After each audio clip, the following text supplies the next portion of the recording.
Sri Lanka's most powerful news brand.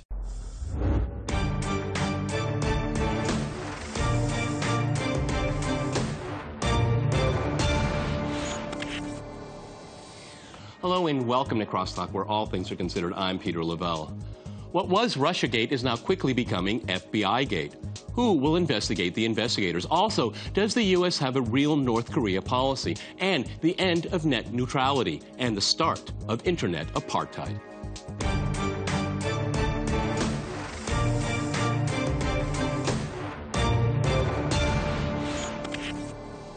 Cross-talking FBI-gate, I'm joined by my guest, Alexander Mikiris. He is a writer on legal affairs as well as the editor-in-chief of theduran.com. We also have Victor Olevich. He is a political analyst as well as a leading expert at the Center for Actual Politics. And, of course, we have Dmitry Babich. He is a political analyst with Sputnik International. All right, gentlemen, crosstalk rules in effect. That means you can jump in anytime you want, and I always appreciate it. Alex, you're joining us here, visiting Moscow, and you have a great legal mind, as we all know.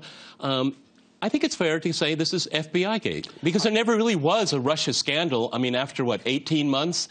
Not a shred of evidence, but we have day after day after day, enormous amount of collusion, bias inside the DOJ, inside the FBI. I think that's absolutely right. They found absolutely nothing after 18 months of investigation of collusion between Russians and the Trump campaign. But what we're discovering is that the Trump campaign was being surveyed, that people were being watched, that their emails were being read, and that there was extreme bias within the FBI, with the senior investigator of the FBI now exposed to have been sending extremely anti-Trump emails with his lover, who's also an official of the FBI. And Peter Strzok, right? Indeed, absolutely. And having discussions about it in the office of the deputy director of the FBI, Mr. McCabe, who was referred to in the emails as Andy. Exactly. Victor, well, you know, I've said this before on this program. If people on WhatsApp, on their social media, if they want to say the President of the United States or candidate for the United States presidency, Trump, he's an idiot, that's fine with me. That's a personal opinion. But when you start talking about an insurance policy, that's when I start getting concerned, because these are unelected officials meddling in the election. And these people are supposed to be apolitical, at least nominally. Peter, it is really high time for a new church commission to be instituted to investigate the crimes committed and the remind our viewers what the Church Commission was all about. The Church Commission was a commission that existed in the 70s after the Watergate crisis. It was obvious that during Watergate and long before it, the FBI and other special services conducted operations on U.S. territory against U.S. citizens that were illegal, that were unlawful, and there was widespread feeling of distrust towards FBI, CIA, and other special services, and the Church Committee was set to investigate those crimes and set new standards for how for oversight and for preventing, to make sure that more violations are not more happening. Abuses of power. And today we see, as you correctly pointed out, we see major violations by FBI, by the CIA of U.S. law. We also see how they almost directly intervene into the political process in the United States. They intervene so directly that it's almost unbelievable. Yeah, it's breathtaking. Dima, I mean, again, one can have their personal tastes and attitudes, okay? And I think that's fair game.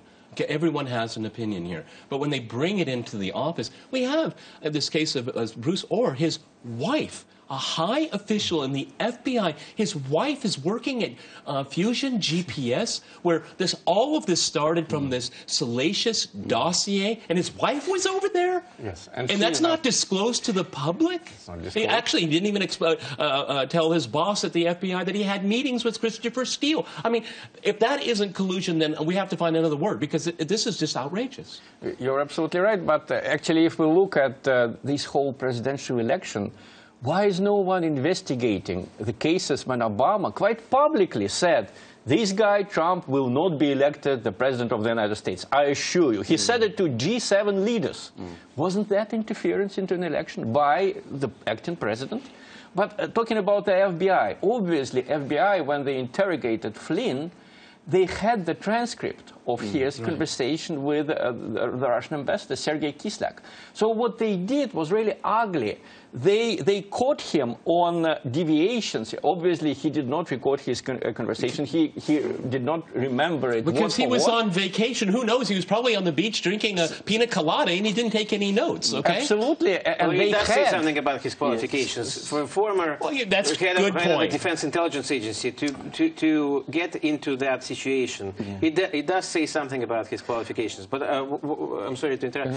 You know, the very fact that the American media openly discusses the deep state, and the American president also writes about it on his Twitter, it already calls for an investigation of the role of the U.S. security services. Basically, if we look at this situation when Michael Flynn pleaded guilty for lying to That's FBI. all.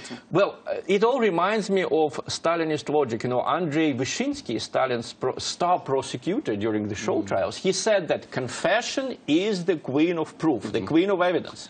So what we have here is all the ultra-liberal media in the U.S., you know, just buoyed, you know, by this, him pleading guilty. That is Vyshinsky's logic. Yes. He pleaded guilty, he's guilty. It has nothing to do with justice, because, and I don't want to waste all our time on this, but if you go through the Hillary email scandal, how many people lied to the FBI and are not held to it? You know, Alex, the thing that's really interesting is that so much of what we're learning happened before the election. And I have the impression that all these high FBI officials, they were so confident that Trump would win that they became very complacent, you know, bringing their bias right into the office, into Andy's office, okay? Because they could not conceive that the American people would choose differently. And then, well, and I'm sure there's still, with this Peter Strzok character, apparently there's a lot more messages to read. Well, this is it. There was an intelligence agency or intelligence community which interfered in the U.S. election. It was not the Russian intelligence community. It was the intelligence community of the United States. And then when the wrong result came, they had to somehow conceal that. So they intensified their interference. We have more surveillance of the Trump transition team. We have the entrapment, because I have no hesitation in calling it that, of Michael Flynn. Right. We have this whole investigation that's been launched with Special Counsel Mueller.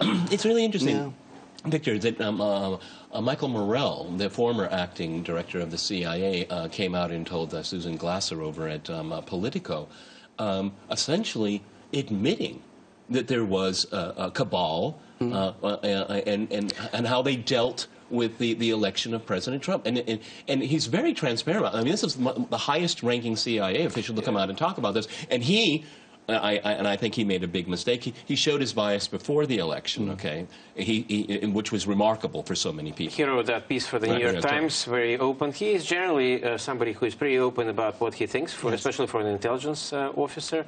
I remind you that he is the one that spoke on Charlie Rose's show that no longer exists for known reasons, that Russians should be killed secretly for what Russia is doing in Syria or basically for fighting ISIS. So yes, it's not surprising that he is so open about it, but the thing is that they are not quitting. The intelligence community is going on with this. They are not about to quit, and they really want to unseat the President of the United States But gentlemen, all three of you, this is turning into a constitutional crisis. Yes. I think it is a constitutional crisis, and a very profound one. The biggest the United States has faced, certainly in its modern history. In January, we had a program, if I remember correctly, titled Coup d'etat. Yes. And essentially, I think, Victor, something you said that I think you're absolutely right, but it's very disturbing. They can't reverse this. And I said in my introduction, who will investigate the investigators? Does Congress have the guts to step up and perform their constitutional role? I don't think they do. I don't think so neither, because Congress has just passed an act which allows the United States to interfere into private affairs of Russian citizens. They passed an act that requires the US government and Trump to make reports on the business deals, on the connections between the Russian businessmen and President Putin, between the high-placed Russian officials and their relatives or their acquaintances abroad. A whole report on their property abroad, on the property of their relatives. You know what I find so laughable about that, Dima? And you expect this Congress to investigate? Let me go to Alexander. You know what I find laughable about that is that are the congressmen going to be made to list what lobbyists they meet every single day, how much money they take from them? There's no accountability when it comes to lobbying here. There was foreign countries interfering in the American election. It wasn't Russia. We know who it was. Okay. We know who it was. Exactly, but I mean, there is not going to be any of that sort of accountability, nor, I think, in the end, will there be anything like the Church Commission that you were talking about, that Victor was talking about, you know what, precisely because it's so dangerous. I mean, it would be so I don't know what's going to happen here, gentlemen, because public confidence is eroding very, very quickly. I mean, I came across a poll a few hours ago. 54% of Americans don't trust the special prosecutor right now because of perceived conflicts of interest. They're not perceived, they're very real. Go ahead, Victor. And basically, the paradox of this is that the more they try to stitch this together, the less they can do it, because the more people get thrown into these scandals, the more problems there are for the American political establishment. So it's a situation where whatever step they take next, it's going to be even worse. And with the coup d'etat, we can actually expect one next year through semi-constitutional means, like possibly forcing Trump to. I'm sure there is going to be an attempt to force him to resign without a full-blown impeachment process. Okay, so the amendment, the 25th Amendment. Okay, gentlemen, I'm going to jump in here. We're going to go to a short break, and after that short break, we'll continue our discussion on some real news. Stay with RT.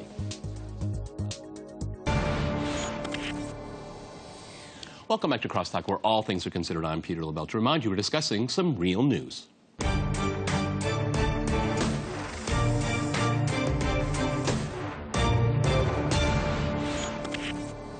Okay, before we switch gears to net neutrality, Dimi, you wanted to finish up on what I'm calling FBI Gate. Well, you asked me if I expect an investigation of what's going on. Well, in the near future, no. Why? Because the United States is, in fact, ruled by the ultra-liberal, neoliberal ideology. And you expect this ideology to investigate itself? But there were cases in history when totalitarian regimes had, their past misdeed investigated, like under Khrushchev or after Mao died in China. But for that to happen, you have to have real casualties inside the elite, so that part of the elite would like to investigate it. That has not yet happened. It hasn't happened yet, but I mean, I don't know. I mean, people like to use the phrase low-lying fruit, but we have really high-ranking people. Are they going to sacrifice one? Does Bruce Orr maybe? Somebody, does Peter Strzok? I mean, are they going to get rid of somebody here to be the fall guy for all this? Because if they're not careful, the whole thing is going to collapse. Okay? What is awful is that no one is immune. Jared Kushner might be a Jew and a lobbyist for Israel, but he's also not immune. So they're taking everyone in their crosshairs, and that's a situation that no elite likes. Then it looks like it's going to be a mutually assured slaughter. Absolutely. And that's where it's going. In Russia, when was Beria arrested? When the guys in the Politburo simply got tired of fearing him. They were all under constant threat, so they decided to terminate the situation. Yeah. But I'm not sure that the United States is at this point. That's also what happened when McCarthy. When did it stop? Because he got to the army, he started to accuse generals, and that was enough. Yeah. Enough was enough, and that's when the McCarthyism era basically ended. But we are still far away from that here. Far. Okay, let's change gears, gentlemen. Net neutrality. How big of a story is this here coming from the FCC? Because I think it's been underreported, and I look at across the U.S., and people say this is a Republican gambit. There's a lot of red states that don't want to see their internet fiddled with here. I mean, I don't know. I mean, the United States and the West, they like to think of themselves as democratic. The only thing that's democratic now is access to the internet. That's in danger. I think that's exactly right. I think this is a huge story because the internet is now becoming increasingly the vehicle people are turning to get their news. They're not taking it from the mainstream, the old traditional media. So the way this net neutrality could work is that we could see the invasion into the one remaining free space of the apparatus that is now controlling the rest of the media, the ideology that Dimitri was talking about. So I think this is a huge story. I don't think there's any understanding of it amongst most people. I don't see no, because it's Russia, Russia, Russia, Russia, Russia, Russia. I mean, look at the cable stations in the U.S. Yes. I mean, with the exception of Fox. This was very, very much underreported. Yeah. I mean, you had Rachel Maddow saying, it's important. This is significant. But nobody on the left wanted to go there and talk about why it is. Look, it was only a matter of time when the freedom in internet space would end. Really, remember the 90s. I was in school back then. The internet was just starting. You remember the boards and how it progressed to what we have now with the World Wide Web. And it was a new medium where at first you could do some things, then you could do more. Now you can do a lot. Now people, 20 years ago, there was limited news coverage there. Now everybody is there, even more so to some degree than in the print media. So now, of course, everyone understands, the elites, the American elites, the Western elites understand that either they take control of the internet, either they limit the access of their populations to news that they do not like, to information that they do not like, or they will start... You're going to get that endless... download, trying to download the video over and over and over again. And they also know, yes, some people will use, darknet and other, sources to get more information. But they also know that most people are not going to go that far because only a few people take so much time and effort to get that information. Most people... Oh, you don't have access. That site no longer shows up. You no longer go there. So what it's we censorship have now, at its worst. We have Twitter now limiting expression. We have Facebook. I know that personally. Okay, Google, and now we have this. But it's. I always look at these things, do people think about the ultimate consequences? Because they're destroying the internet. To take control of it, they're willing to destroy it. Well, first they destroyed the traditional media, now they destroy internet. It's quite logical. It's the way all totalitarian regimes evolve. But actually, when I read the traditional media, I am a subscriber to New York Times newsletter. And when, the main news is cases of unwanted kissing at the top. I thought they would include Leonid Brezhnev there. I was looking for his name, But, okay, if the traditional media is busy with this stuff, then it's only natural that people turn to internet, which is a modern version of a rumor mill sometimes. Yes. Well, it's natural that people believe in rumors when they distrust or have reasons to distrust the traditional media. So what we see is a major epic fail of the traditional media that makes people turn to internet, and then the state clamps down on the internet saying that we want it to be neutral, which means not critical of us. No, what they want to do is they want to make sure everybody watches CNN, MSNBC, sees the Washington Post, sees the New York Times, and makes us invisible and broadcast. They want to make sure that the internet looks like the American mainstream media. Exactly. It's a copy. They want it to be a copy. That's why they're so mad at RT and Sputnik, because they're not rumor mills. We only report confirmed facts. So they cannot accuse us of being a rumor mill, and that's why they accuse us of being propaganda tools, and that's why they clamp down so hardly on RT, simply because they want to say it's either mainstream media or it's just rumors. Okay, gentlemen, I'm going to switch gears here. North Korea keeps popping up into the news here. Is this all about the future resume, I would say, of the Secretary of State, Rex Tillerson? Because, again, the White House has pulled the rug from under his feet. He was saying that the U.S. was open to negotiations with the North Koreans, which they should. That would be the logical thing to do, without preconditions. And then it's pulled back. He's humiliated again. Is this more about Tillerson than it is about North Korea? What is beginning to wonder, because a diplomat, which is what Mr. Tillerson is supposed to be, is there to talk and to talk to the other side. And this is the obvious thing to do. And yet he has been criticised for saying this. And one has to wonder whether there's any real interest in the United States in actually settling the North Korean issue. But what does this send to the North Koreans? What does this send to the region? Okay, I think this is talk about destabilizing here. Well, if we're talking about North Korea, what it says to them is that this is not, nobody wants to talk to us. They want to threaten us instead, because we're getting all these threatening sounds out of the United States. And the one person who is talking about negotiation seems to be in political trouble. So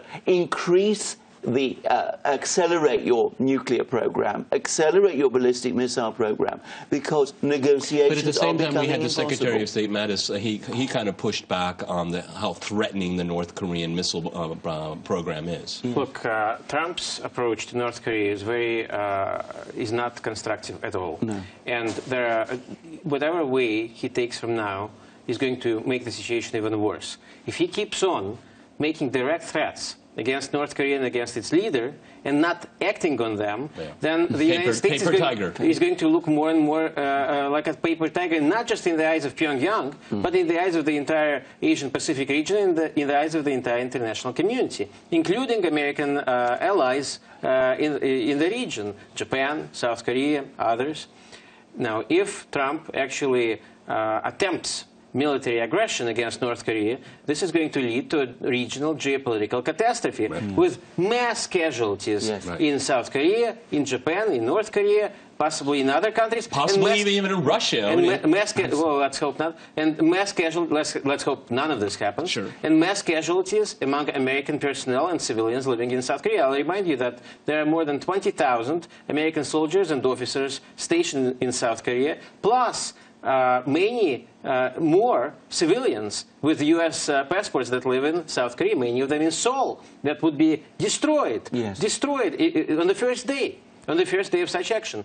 So Tillerson, of course, as somebody who at least espouses classical American foreign policy approaches, of course he can't agree to that. Just as he could not agree to recognizing Jerusalem as Israel's capital. So he will go. Next year he will leave. You've been predicting this. We'll see if it's going to come true here. But I think this, we'll go back to ideology, okay, Yes. The problem with the U.S. foreign policy approach here is that if you negotiate, it's deemed as appeasement. And this is, they've screwed it up, because this is not what diplomacy is. Diplomacy is, I give a little bit and you give a little bit and we try to resolve it. And we talk. And we talk. But, and this is the problem, is that if you negotiate, it's considered weakness and appeasement, and this is not the way it should work. This is a more general problem of U.S. foreign policy. They can't talk to anyone anymore. It's just imposing sanctions or threatening military action. George Bush Jr. was accused of sending F-16s instead of emails. But I feel nostalgic of him now, because even he was less kind of belligerent in his policy. And if a tragedy... we're rapidly running out of time here, but add to what Dima just said there is that, do we have a commander-in-chief that's actually the commander-in-chief? See, this adds to another layer. Well, this is the problem, because I don't think we do. I mean, we've got a commander-in-chief who is under political siege in Washington and who doesn't want to appear weak, because politically it is going to be very dangerous for him to appear weak, because, as Dima says, the United States in its foreign policy has no reverse gear. It cannot go back. That's a very good phrase. Whoever remembers the art of the deal? Well, it reminds me of the way people are driven to suicide. Well, be serious. That's how people are driven to suicide. Be serious. Show us that you are serious about your intentions. But it's so extremely dangerous. And if the tragedy happens in Korea, don't say that only Trump is to blame. I'm sure that the liberal media would say it's just crazy Trump. No, Obama destroyed a lot of institutions, and he introduced this style of diplomacy. Okay, Dima, we've run out of time here. Many thanks to my guests here in Moscow, and thanks to our viewers for watching us here at RT. This is the end of our broadcast segment. Stay with us for the extended version on our YouTube channel. See you next time, and remember, crosstalk rules.